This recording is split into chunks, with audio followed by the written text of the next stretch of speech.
Sprinkle છે. મારું નામ કાવ્યા. આકાશ માં મને પણ તમારી જેમ આ આકાશમાં ઉડતા શીખવો ને.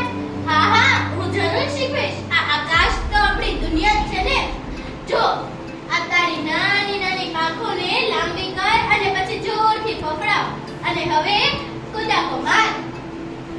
ઈ તું પણ ચાલે, આપણે પણ ઉડીએ ચાલ.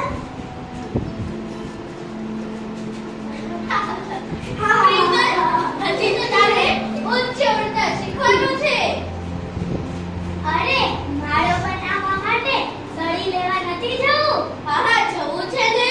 પેલા ગુલમોહરના ઝાડ પર મસ્ત મજાના ફૂલ આવ્યા છે. ચાલ આપણે ઈ ફૂલ તોડીને આપણા માળામાં મૂકીશું. હા હા, હું તો ચંદનનું લાકડું પણ મૂકીશ. તેની સુગંધ પણ સારી હોય છે. આજ તો પછી વાર છે ને, ચાલો જઈએ.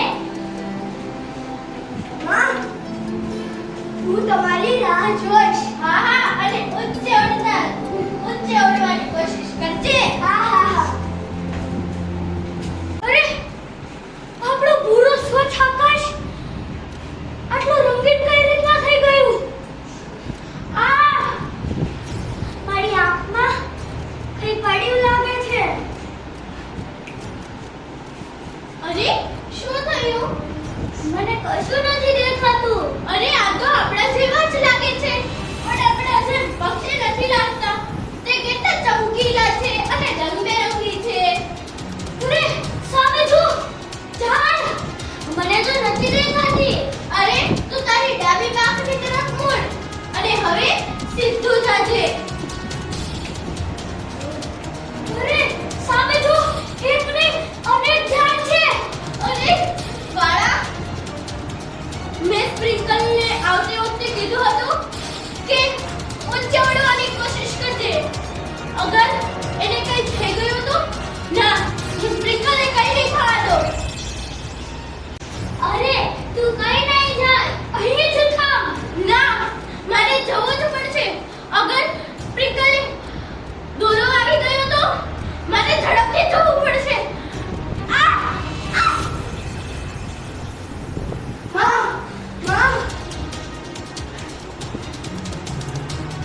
મારે માને પણ આ સીધે દોરો વાગ્યો હતો. અમે તેને હોસ્પિટલ લઈ ગયા, પણ તે ત્યાંથી પાછી ન આવી. અરે શું થયું?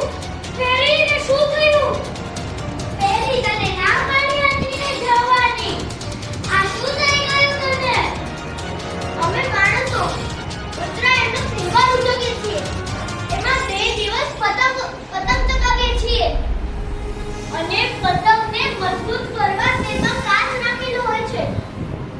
અને માણસો અને પક્ષીઓ મૃત્યુ પામે છે. તો આપણે કઈ રીતે ઉડી શકશું? આપણે કઈ રીતે જીવી શકશું? હું ઘરે જઈને કહીશ કે બીજાને પણ જીવવાનો હક છે. તમારી ખુશી માટે બીજાનો જીવ તો ન લો. અમે પક્ષીઓ વહેલી સવારે આ આકાશમાં ફરવા જઈએ છીએ અને સમી સાંજે પાછા ઘરે પહોંચી જઈએ છીએ. બસ આ 2 સમયે તો પતંગ ના ચગવો, અમને પણ જીવવા દો. હું તમને વિનંતી કરું છું. અને અમે પક્ષી ધરતી ઉપર નથી રહી શકતા, પણ અમારું આકાશ તો ન છીનવો. હું તમને વિનંતી